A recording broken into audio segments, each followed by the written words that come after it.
Smarumani, Poesia, Songa, Nanchonjoye, Yabe,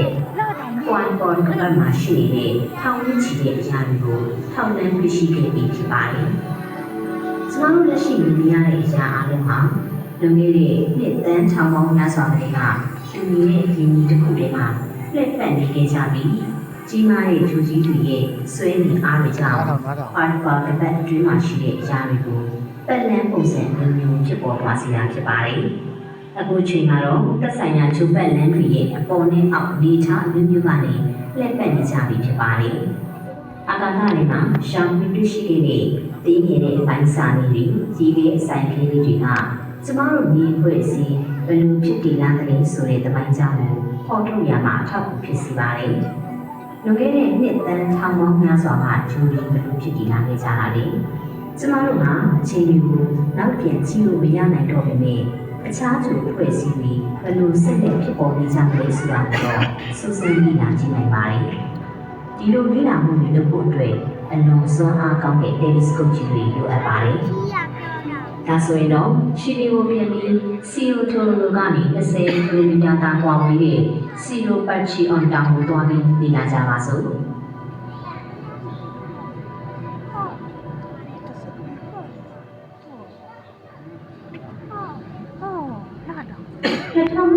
စာတီသုံးပြခဲ့တဲ့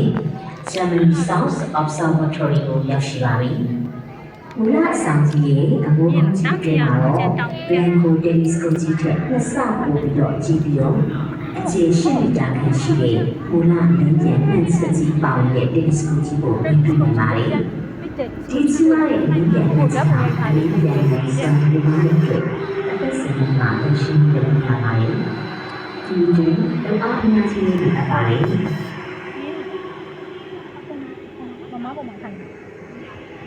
ကျမကတော့ Volation Motors ဖြစ်ပြီးတော့ Electronic Engineer တူဖြစ်ပါတယ်။ကျမတို့စီမှာလေးဆိုင်ရာစက်မှုဆိုင်ရာ Electronic ဆိုင်ရာ Software ဆိုင်ရာဆိုပြီးတော့ကဏ္ဍအသီးသီးခွဲခြားထားပါတယ်။ဒါပေမဲ့တစ်ဖွဲ့နဲ့တစ်ဖွဲ့ကြားမှာတော့စွတ်စွတ်စီစီညာလုပ်ကြကြပါတယ်။အတူတူရဲ့ project အသီးသီးကဖန်တီးနိုင်စွမ်းမြင့်မားတဲ့အညာရှင်တွေကိုစုစည်းလှုပ်ဆောင်ကြည့်တဲ့အခါမှာတော့ပိုကောင်းမှုစွာပူးပေါင်းဆောင်ရွက်တဲ့ကောင်းဝင်ချက်တစ်ခုဖြစ်ပေါ်လာစေပါတယ်။ Germany project ရဲ့ပူးပေါင်းဆောင်ရွက်မှုကိုတကမ္ဘာလုံးတိုင်းတာနဲ့ဖြန့်ကျက်ထားတာကြောင့်ကမ္ဘာနှံ့ကလက်ခတ်ပြီးတာဒီရှင်ကဒီ telescope တွေကိုအသုံးပြုဖို့ရှင်းနိုင်ငံကိုမကြာခဏလာရောက်နေကြတာပဲဖြစ်ပါတယ်။ကိုယ်တိုင်မလာရောက်နိုင်ရင်လည်းတာဝီဆက်သွယ်ရေးနဲ့ဆက်သွယ်ဆောင်ရွက်ကြပါတယ်။ Zero Parchibon Scan ရဲ့ကီလိုမီတာ100ကွာLa Serena ကန်ရိုရန်မြို့မှာရှိတဲ့ Germany ခြေစိုက်စခန်းကပညာရှင်တွေဟာ Germany Planet Emergence GPI လို့ခေါ်တဲ့အထူးစက်ပစ္စည်းကိုအသုံးပြုပြီးလေ့လာခြင်းတွေဆောင်ရွက်နေပါတယ်။ Zero Parchibon Scan ရဲ့ကီလိုမီတာ100ကွာ La Serena ကန်ရိုရန်မြို့မှာရှိတဲ့ Germany ခြေစိုက်စခန်းကပညာရှင်တွေက Germany Planet Emergence GPI လို့ခေါ်တဲ့အထူးစက်ပစ္စည်းကိုအသုံးပြုပြီးလေ့လာခြင်းတွေဆောင်ရွက်နေတယ်လို့ပဲအကွာအဝေးကီလိုမီတာ1000 လောက်မှရှိတဲ့ကယ်လီဖိုးနီးယားရဲ့ Stanford University ကပညာရှင်တွေကလည်းအဆိုပါ GPI စခန်းရဲ့လုပ်ငန်းဆောင်ရွက်နေမှုတွေကိုအချိန်နဲ့တပြေးညီမြင်တွေ့နိုင်ပြီးတိုက်ရိုက်ညွှန်ကြားမှုတွေကိုတော့ကျွမ်းကျင်သိပ္ပံပညာရှင် Alicia Shirkat ကယုံကြည်စိတ်ချရစွာနဲ့ဆောင်ရွက်နေပါတယ်။ကျမတို့ကညဘက်ဒီမှာ telescope တွေကိုသုံးပြီးနက္ခတ္တဗေဒပညာရှင်တွေအတွက်လိုအပ်တဲ့အချက်အလက်တွေကိုစုဆောင်းနေပါတယ်။ကျမကိုယ်တိုင်ကလည်းအခုလိုစူးစမ်းလေ့လာနေရတာကိုတကယ်ကိုနှစ်သက်နေပါလေ။အကြောင်းကိုဒေချာစဉ်းစားကြည့်တဲ့အခါမှာ2 ဘီလီယံချီတက်တဲ့ရှိတဲ့ photon တွေကကျမတို့စီရောက်လာပြီးသူတို့ကိုပထမဆုံးမြင်တွေ့ခွင့်ရတဲ့လူဖြစ်ခန်းစားနေမိလို့ဖြစ်နိုင်ပါလေ။ photon အားလုံးက2 ဘီလီယံပေါင်းများစွာတက်တဲ့ရှိတာမဟုတ်ပါဘူး။ကမ္ဘာအနည်းတစ်ဝက်မှာရှိတဲ့ photon တွေအများစုကတော့အကြာသေးခင်ကမှဖန်တီးထားတာဖြစ်ပါလေ။ GPI ကနေထောက်လှမ်းရရှိတဲ့နည်းတွေကတော့ခြေတလုံးရဲ့နီးနားတစ်ဝိုက်ဂျိုရီရဲ့ဖြစ်စဉ်တွေကိုပြသနေပါလေ။ဒါဟာအလင်းနှစ်60ကျော်ကြာမြင့်စွာခရီးနေရမယ့်နေရာတစ်ခုကိုခရီးထွက်နေရတယ်လို့စိတ်ကူးကြည့်နိုင်ပါလေ။အဲ့ဒီခြေဟာနေထက်ပိုကြီးတယ်လို့ပိုပြီးတက်ပါပါလေ။အဆိုပါခြေနဲ့သူ့ရဲ့ဂျူစလေးဟာနှစ်တန်း30အောက်ကတက်တန်းရှိပြီး ကျမတို့ရဲ့တက်တဲ့အမြဲလက်ရှိပြီးဖွဲ့စည်းတဲ့နိုင်ရှင်ပြီးတက်တဲ့လူတွေစနစ်တစ်ခုဖြစ်ကြောင်းတွေ့ရပါတယ်။ဟောင်ကောင်ရဲ့အမိုက်ဒရိုက်တွေဟာဒီချေကိုဝန်းရံနေပြီးချက်ပြားပုံစံနဲ့ဖြစ်တည်လာတယ်။အဆိုပါချက်ပြားအတွင်းမှာရှိတဲ့အရာဝတ္ထုတွေဟာတစ်ချိန်ကြာရင်တော့ကျမတို့ရဲ့ကွိုင်ပွားကပတ်ဖြစ်လာပြီးတော့၎င်းရဲ့အဆုံးမှာရေခဲဆိုင်ခဲလေးတွေဖြစ်တည်လာတာကိုလည်းဖြစ်ပါတယ်။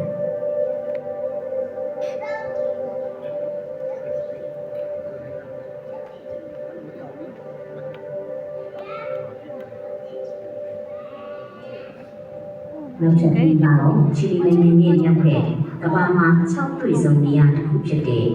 အာတာကာမာစတေးရနာယာကိုတွားမှာဖြစ်ပါတယ်။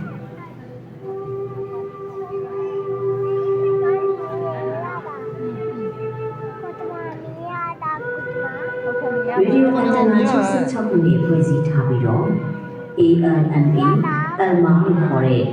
Atacama Large Meteorite Array Telescope ကြီးဟာကမ္ဘာအဆင့်မီလက်ခတ်တာယာလေ့လာရေးစခန်းကြီးတစ်ခုဖြစ်ပါတယ်။ Atacama တဲ့ကနာယာရဲ့ကောင်းကင်ဟာအလုံးကြီးကြီးရှင်းသက်နေတဲ့အတွက်လက်ခတ်တာတွေကလေ့လာသူတွေဟာဒီနေရာကိုလာပြီးတော့လေ့လာကြတာဖြစ်ပါတယ်။ David Barra က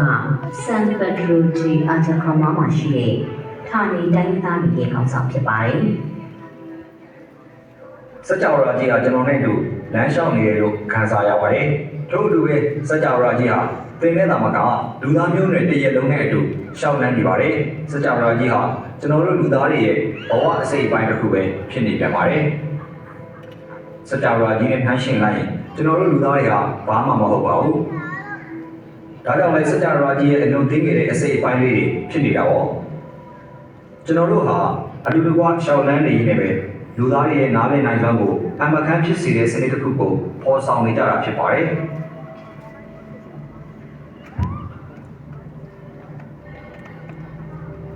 ANMA ဟာရှေ့ရခင်ကနေထိုင်ခဲ့တဲ့နေပြည်တော်တိုင်းရင်းသားတွေရဲ့စကြဝဠာဆိုင်ရာရှေးရိုးတွေးခေါ်ယူဆချက်တွေကိုအလေးထားရတာ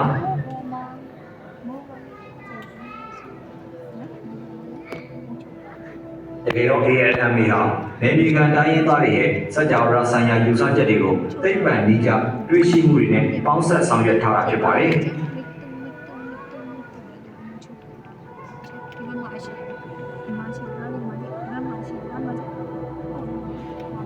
လက်ခဏဗီဇပညာရှင်တွေဟာပင်လယ်မျက်နှာပြင်အထက်မီတာ9လောက်မြင့်မှရှိပြီးကြည်လင်6တွေ့တဲ့ကောင်းကင်မြင့်ကြီးကိုပိုင်ဆိုင်ထားတဲ့ဒီနေရာကို telescope ကိုတည်ဆောက်ဖို့အရောက်လာခဲ့ကြတာပဲဖြစ်ပါတယ်။ဒီအလွန်ကြီးမားတဲ့အန်တနာတွေဟာတစ်ခုနဲ့တစ်ခုပေါင်းဆက်ပြီးကြီးမားတဲ့မလုံးကြီးတစ်လုံးကိုကောင်းကင်ကိုအသေးစိတ်ကြကြလေ့လာမှုတွေလုပ်ဆောင်နေပါတယ်။အန်တနာတစ်ခုစီဟာခန့်မှန်းတန်100လောက်တည်ချိန်ရှိပါတယ်။ပြီးတော့မတူညီတဲ့လေ့လာမှုတွေပြုလုပ်ဖို့အတွက်ရောလိုအပ်တဲ့ပြုပြင်ထိန်းသိမ်းမှုတွေလုပ်ဖို့အတွက်ပါနေရာရွှေ့ပြောင်းမှုတွေလုပ်ဆောင်ရပါတယ်။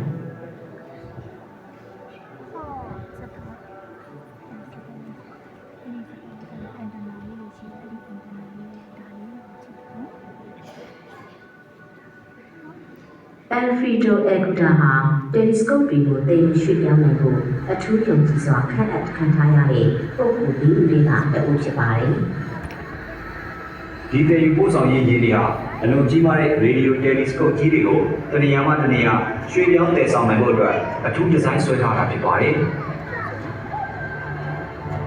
အင်တာနာရီတက်စင်လာတဲ့ဖြုတ်သိမ်းတာကိုအဝေးထိန်းစနစ် remote ဖြင့်ဆောင်ရွက်နိုင်ပြီး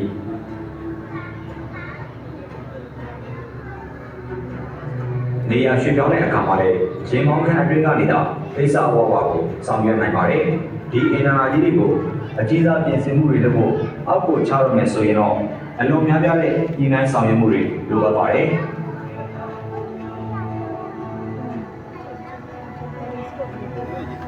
အင်တာနာတွေကိုရွှေ့ပြောင်းမယ်ဆိုရင်တနာရီကို9ကီလိုမီတာနှုန်းနဲ့9နာရီခန့်အထိဇက်တိုက်မောင်းနေနိုင်ပါတယ်။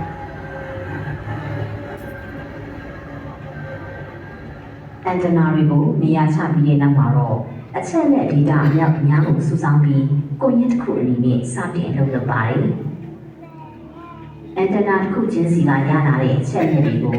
အခြားအန်တနာတွေကရလာတဲ့အချက်နဲ့တွေနဲ့နှိုင်းယှဉ်ဆန်းစစ်ခြင်းတွေပြုလုပ်ပါတယ်။